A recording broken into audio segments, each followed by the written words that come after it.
Hey guys, West Coast Slot Car here. So I'm gonna set up my pace car finally. I just had a little bit of epiphany. So what the issue was is I got all these power taps in my track. I went a little overboard. I did every 11 pieces, and then every lane, each lane. Pardon me. So I can run it in analog with no interference. So in doing so, I got too much power in my track. So what the pace car needs, it needs to come through, past the gate, and then it needs to have a voltage drop on the other side. So I'll just show you how this looks right now. Get the little tire up right now. So on this piece of track here, you can see we're 15.87, and then as it goes to the next piece of track,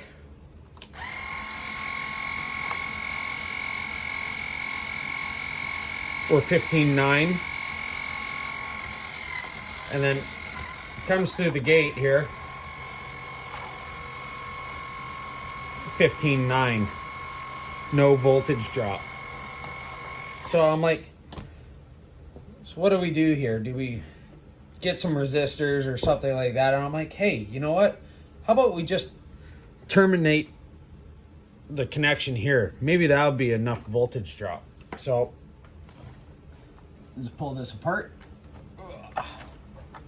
Make sure nothing touches. So again, we got the car on the first section here. You can hear it's a little lower now.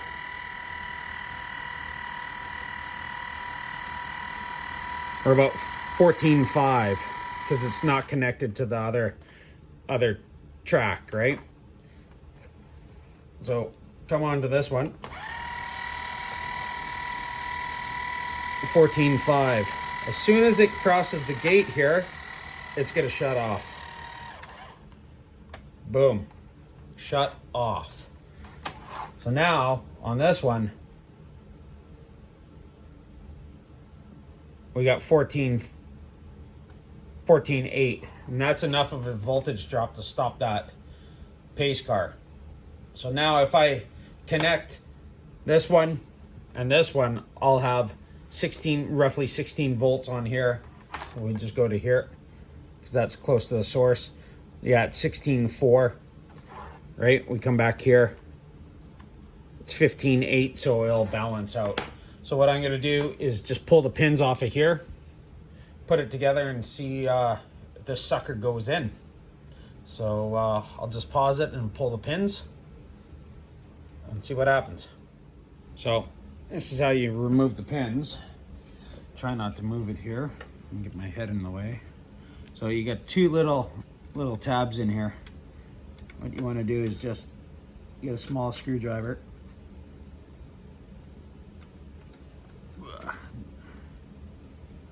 And then just bend them right over.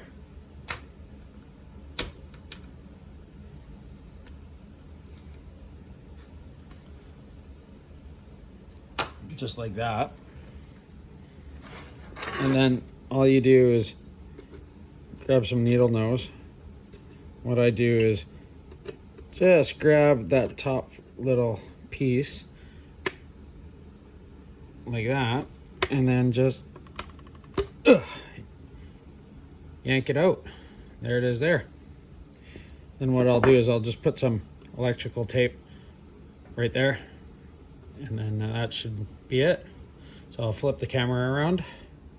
All right guys, so here's my pit lane. Put it all back together. I don't have any tabs on this one, because if I so this is the one, section I took the tabs out, so that I get power from here, and then on this side I get power from here. Power from here, I get my voltage drop, and then it drops. The car stops about here, and then here will be full voltage back from there off the CU. Also, what I did is I changed the infrared to the other side of the track from here to there. That way no other cars go in there. And then what I did to the car is I added another infrared. So here's the stock one. Here's the one I added. I took that infrared light out of a remote control from a TV, VCR, whatever I don't have. It was just lying around. So I took the infrared out of that and I soldered it to the back side of the board where this infrared is. So here's the car. We'll go over to the box here. Hit it. It goes around.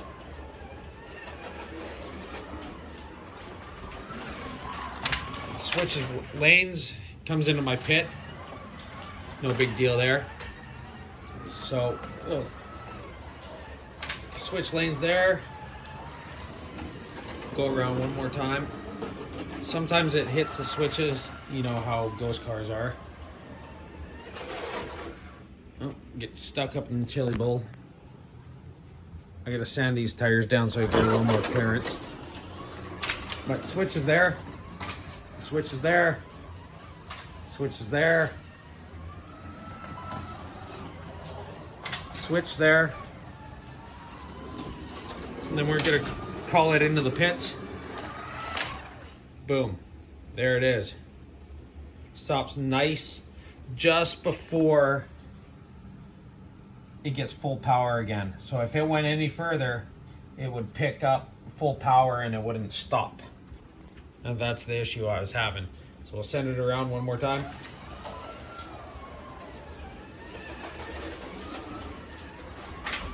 Switch. Switch, switch.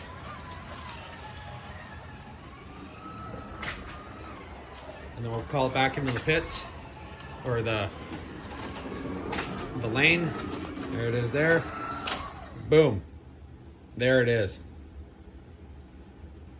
So I hope that helps guys that have issues with their pace car.